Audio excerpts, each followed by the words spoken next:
notes. How did that sound to you, Kay? Did I play it evenly enough? Yes. We have a prelude. Yes. Okay. Have you picked it up yet? Well, right now it's showing, hypothetically, I'm going live, but there's no camera, so this is, I need to.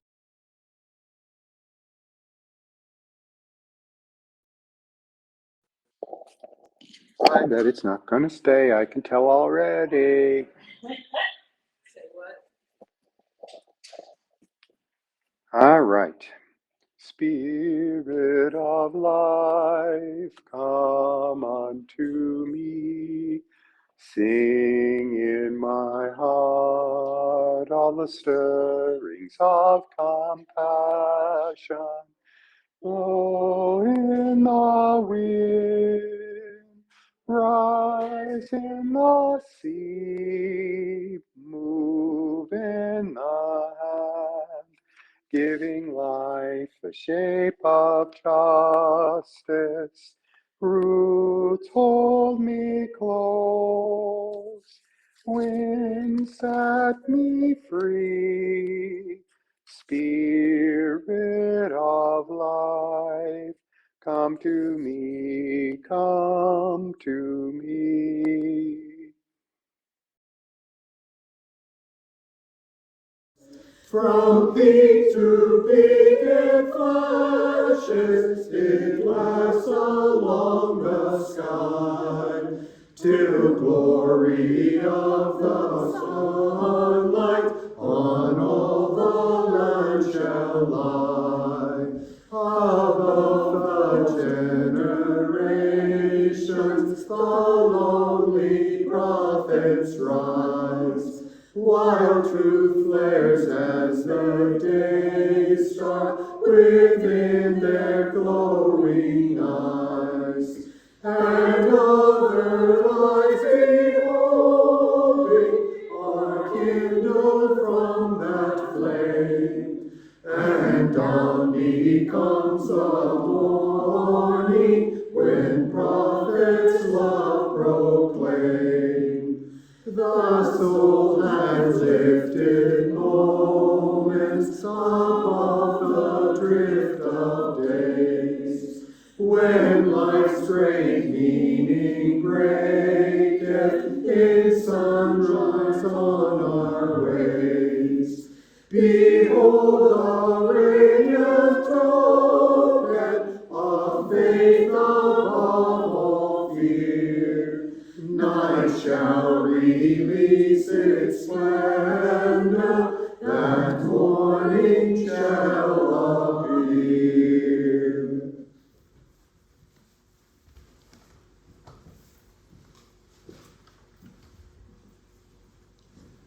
The Wisdom for All Ages is a paraphrase of a story that has been passed down in Christie's family for at least a couple generations. And it's something that my children heard when they were little, and I share it with you. Being up on the mountaintop here, it has some relevance. Once upon a time, there was a village in the valley of the mountains. In that village lived a young boy who would look up to the mountains the first thing in the morning and see some golden light reflecting from way up on the mountain crest, just as the sun was peeking above the horizon and shining eastward towards it. The boy felt there must be some gold in those hills to reflect back such a warm, bright light. At the same time, up in the hills, there was a girl who was growing up in a cabin. And in the evening, before the sun had set, would look down into the valley and we'd see a sparkle down there of light and golden light. And thought as well, there must be gold in that there valley. Of course, we figured out that it was the relationship of the sun to the various windows of their houses and cabins which reflected back the sunrise and the sunset. But the imagination of that girl and that boy from their perspectives were not far off, for there was the goldenness of the people on the hills and all that they were doing and scrabbling through their hard life up there. There was a goldenness in the people in the valleys and their society and the ways in which they supported and loved one another. When the young boy had time to go to the valley or the mountain and the young girl the opposite, they met one another. They fell in love, which might not have been if they hadn't been heterosexual, but they did. And eventually they told each other the stories of seeing the gold as they would look out at sunrise or sunset and realized, as we do, it was the reflection from their windows.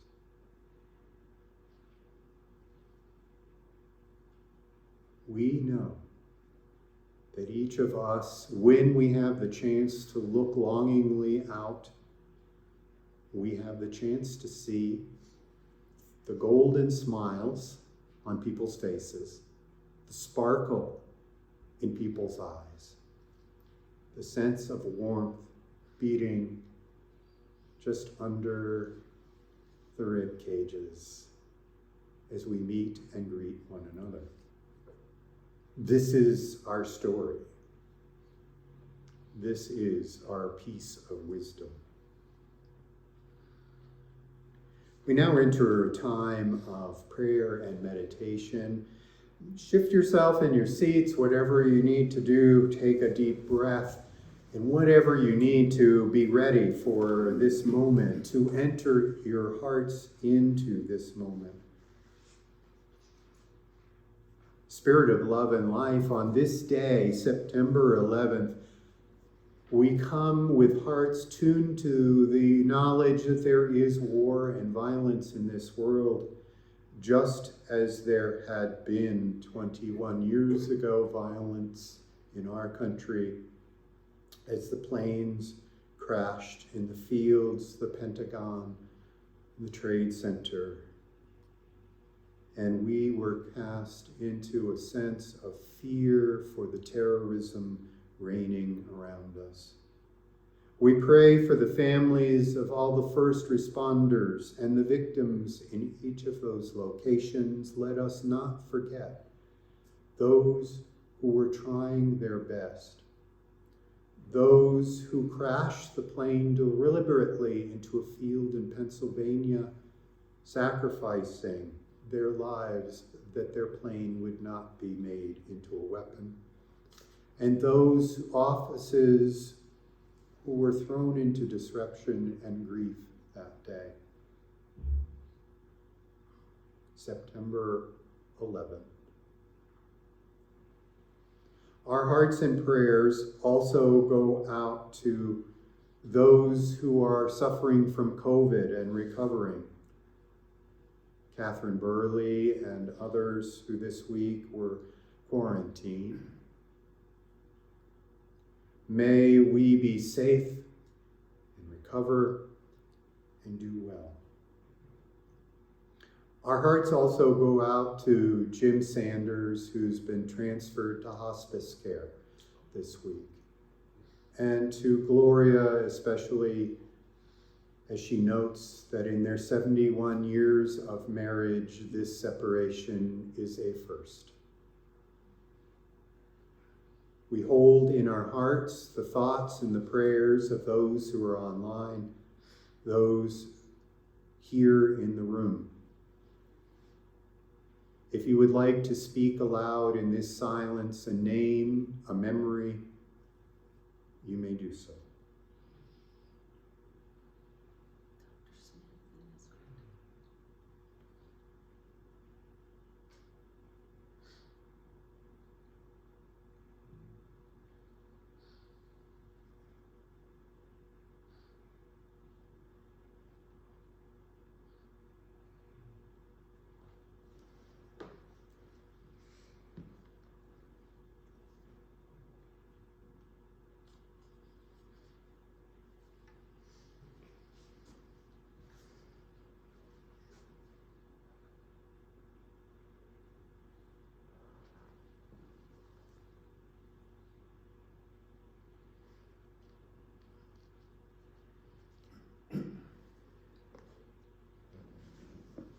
I light a candle for all that is represented both in spoken word and in silence.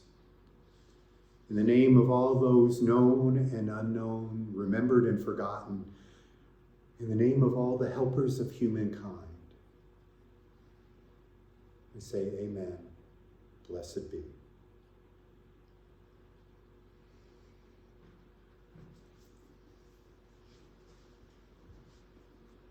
Here at the mountain, we've had the chance to enjoy the lovely rainy weather. We've learned a bit of the beauty of this place, though, even in the drippiness, going for hikes or down to the farm fest or from the lodge to the dining hall. Where you are as well, although rainy weekend that you've had, we know that the nourishment of this ground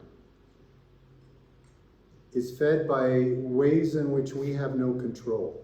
The water that falls from the skies is not of our doing. The sunlight that comes down is not ours either, although our very being and using our energy sources may influence. We are given a gift for free. Our congregation doesn't run on free, however, and as Jim Knoll here reminded everybody in the dining hall, neither does the mountain. If you would like to make a donation, our ushers are ready and willing to receive yours. We are grateful for those who have supported this congregation in the ways in which we support one another, in our time, our talent, and our treasure, and most of all, with our trust. We will now gratefully receive the morning offering.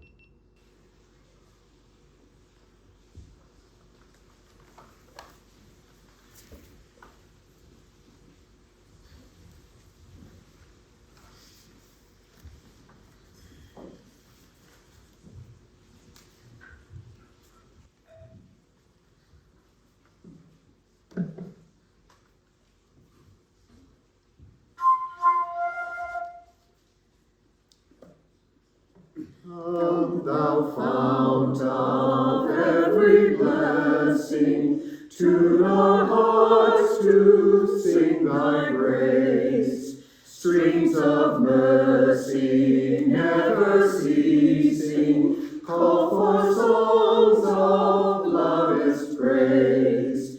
While the hope of life's perfection fills our hearts with joy and love, teach us ever to be faithful. May we still thy goodness prove. Come, thou fount of every vision, lift our eyes to what may come. See the lion and the young lamb dwell together in thy home. Hear the cries of war fall silent, feel our love glow like the sun. When we all serve one another, then our heaven is begun. Gypsy and Alice, thank you. And to all, what we receive in love, we receive with great joy, and we say, thank you.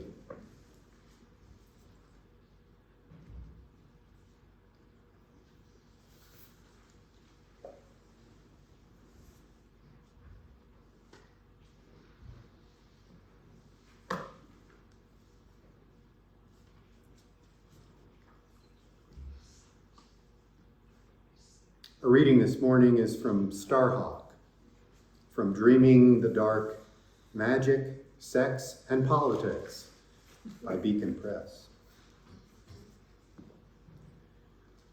We are all longing to go home to some place we have never been, a place half remembered and half envisioned, we can only catch glimpses of from time to time. Community. Somewhere, there are people to whom we can speak with passion without having the words catch in our throats.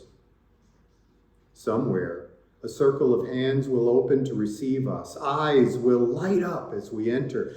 Voices will celebrate us whenever we come into our own power.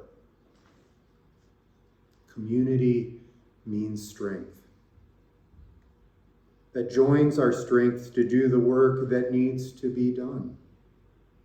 Arms to hold us when we falter. A circle of healing, a circle of friends, someplace where we can be free.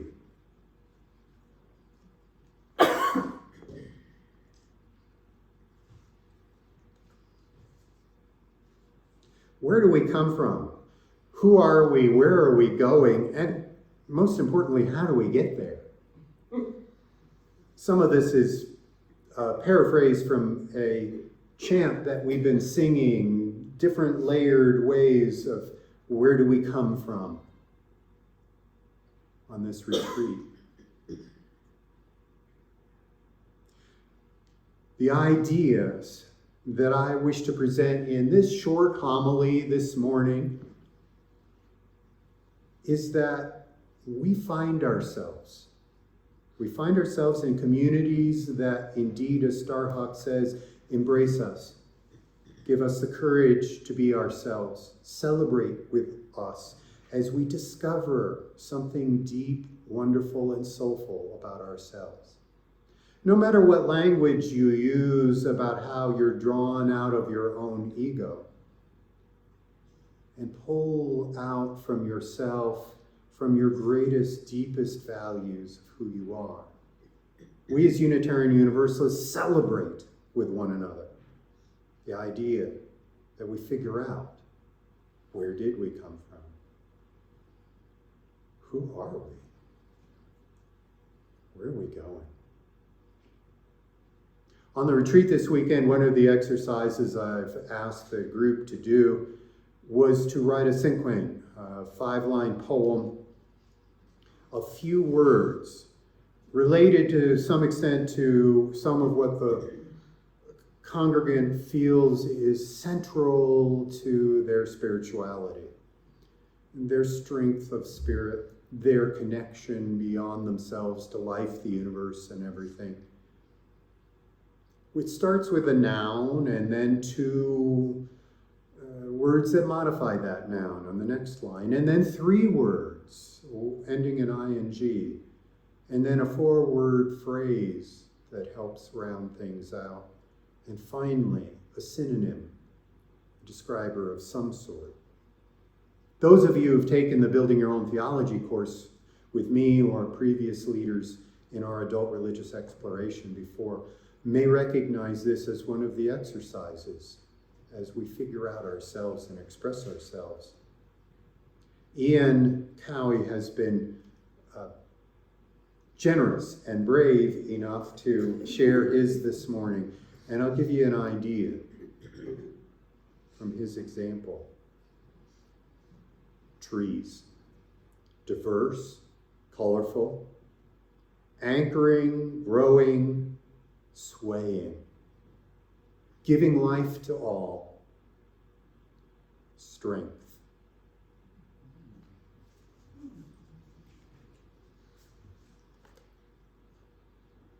When we are in touch with that place and give ourselves the confidence and the permission to go ahead and express ourselves, maybe in ways we haven't before. Maybe we're not poets. Maybe we're not artists. Maybe we are not singers or whatever it may be, but a song bursts out of us at some point. A hint of a poem just at the edge of our consciousness.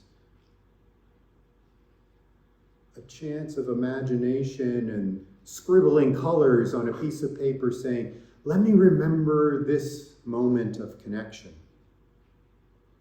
where do we come from, is more than a story of birthing or ancestry. Where do we come from is culture after culture of religious support for us to understand our place in the world. Where do we come from?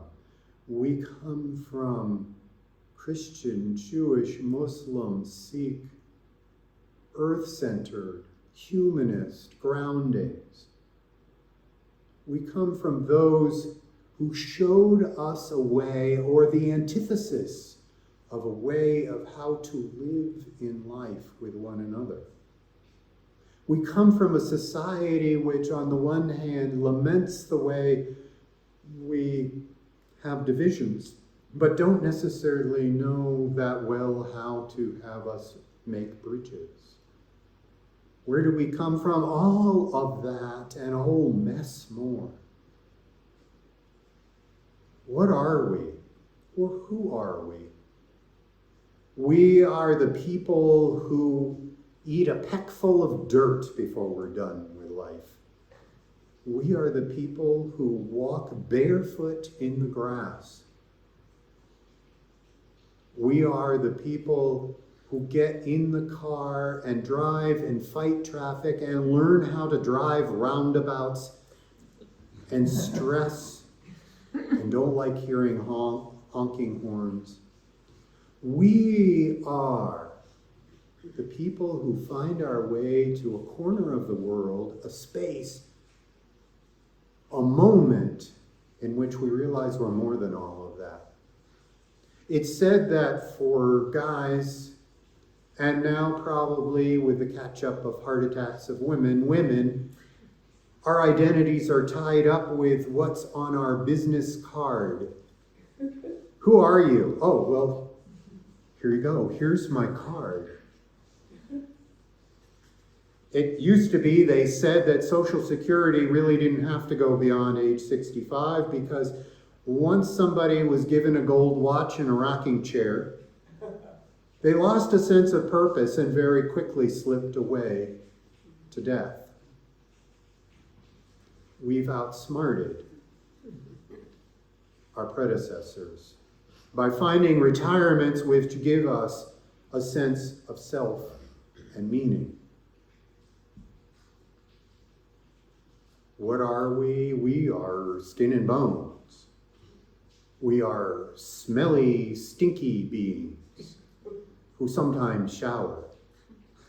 We are singers and shriekers. We're criers and laughter people and folks with warmth to hold one another's hands through some of the toughest or most wonderful times of life. Who are we? People who grieve. We are people who dream.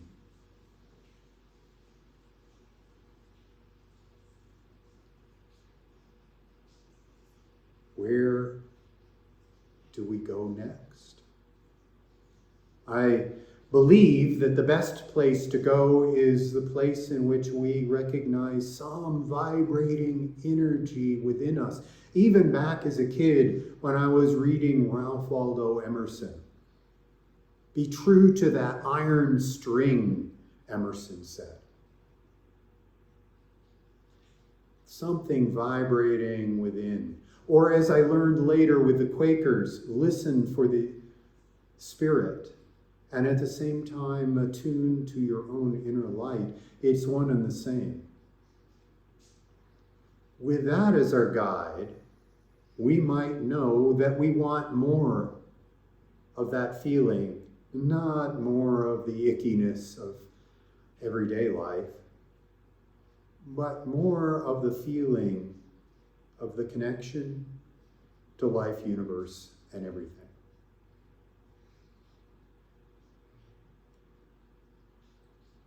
Come, thou font of every blessing, tune our hearts to sing thy grace, streams of mercy never ceasing call for songs of loudest praise, while the hope of life's perfection fills our hearts with joy and love. Teach us ever to be faithful. We didn't sing the verse in our offering song up here. Come thou fount of inspiration, turns our lives to higher ways, lift our gloom and desperation, show the promise of this day. We did not sing that one because I want to preach that one. Turn our lives to higher ways, lift our gloom and desperation, show the promise of this day. Sometimes we have 1 hour a week at church, 15 minutes perhaps if we've given ourselves permission for yoga or meditation or a coffee out on the deck. We have a moment in which maybe we can say out loud in whatever language we have, come thou fount of inspiration, tune my heart.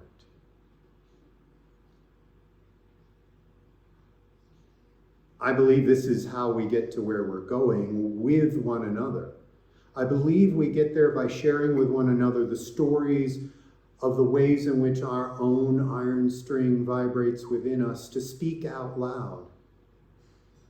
Within our group envisioning, we talked about UUTC and the things we want more of, and what moments were those glowing, vibrating moments where we felt the community that was spoken of earlier in this service by Starhawk in our earlier readings, the community that welcomes us and helps us open our hearts and celebrates with us as we discover ourselves. And the moments that were lifted up, I'm seeing the backs of your heads here. John Austin, Janice, perhaps Jim's in there, or others who provided music for us. I don't know if Carlene's, are you in the room around the corners here? Your names came up as part of what brings that vibration in those moments. And food, and the wonderful Wednesdays, or watching a youth pizza party, or Pi Day, this last March. Just how wonderful it was to see for a newcomer here among us and for long-timers to see the vibrancy of community out of our times of gloom and desperation that was that stage of COVID. We want more of that. Who's part of that? Who helped organize these things? Who was standing next to us with a conversation telling about what the theme of their pie was, or the check-ins that the youth were doing over their pizza, or the day in which, thanks to Lauren and Kevin, we had a whole phalanx of teens who were being recognized as finishing the OWL class. We want more of this. You know, we're great problem solvers. We look at the world and we see ways in which we can improve it. But the exercise we must do first is to have the vision of where we're going. We want more of that, we say. We want more of music and embrace. John and James, we know you're heading out, but we have loved your presence in that music. Yeah, I saw how we do that. All right. And we know that once we have the vision of what we want, then the problem solving is for our steps to that. Because otherwise, if we just start with problem solving, we focus on a problem and we become a problem-saturated people. And we need not have that. If ever we get stuck, which we've been trying not to be, if ever we get into looking at the negativity, let's turn back again and remind one another we have a vision, we have a hope, we have a way of where we want to go. We're do we come from? Who are we? Where are we going? And how do we get there? By remembering the goodness and the vibration and the positive feelings and how we want more of that. And that we're set to go there.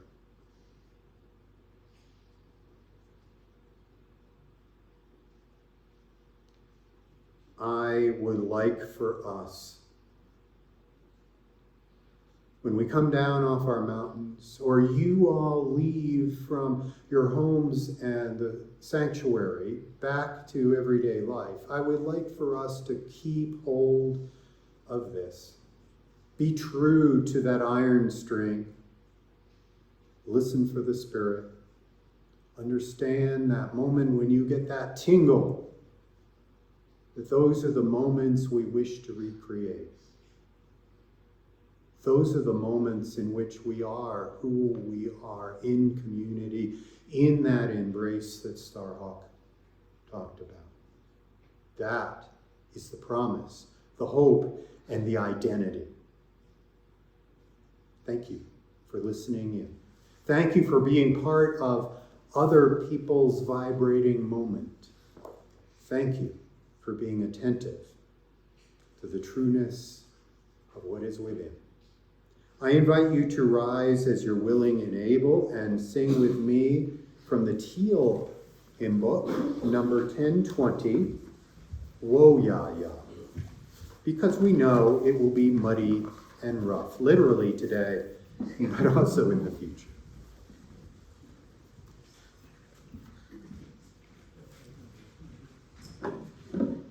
I will play C.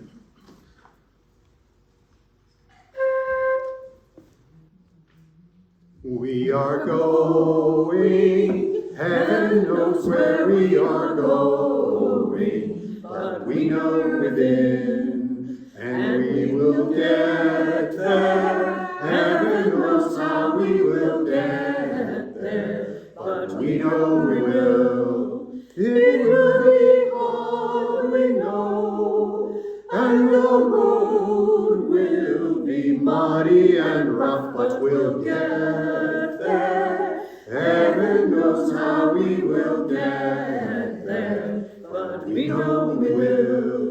Whoa, ya, ya. Whoa, ya, ya. Whoa, ya, ya.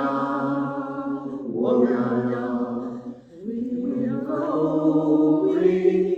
Heaven knows where we are going, but we know within, and we'll get there. Heaven knows how we will get there, but we know we will.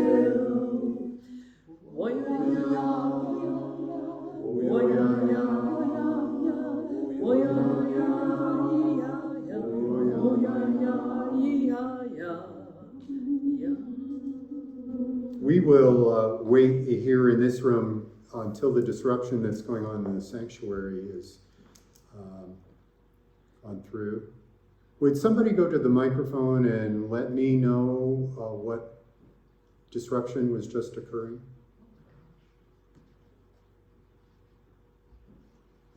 Yes, I can, Alice.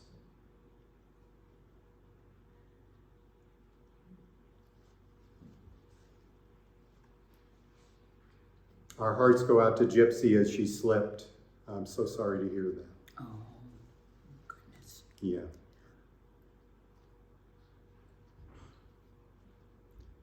And that is our community, people stepping forward. Thank you all. I think we'll go to the closing words. And if John wants to lead song for you in that space, that would be wonderful. And we will close out with number 414 as we leave this friendly place at this end.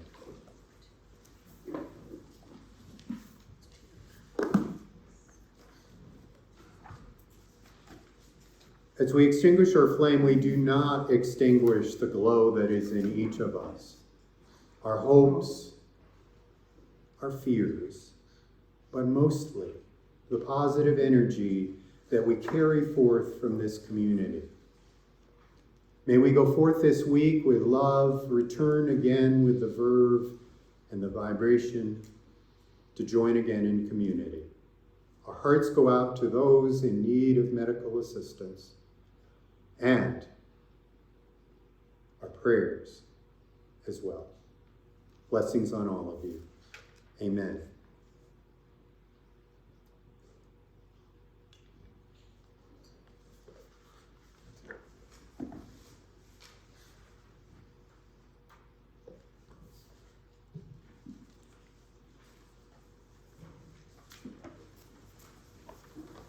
Starts on an F. Oh, F sharp. As we leave this friendly place, love give light to every face. May the kindness which we learn light our hearts till we return.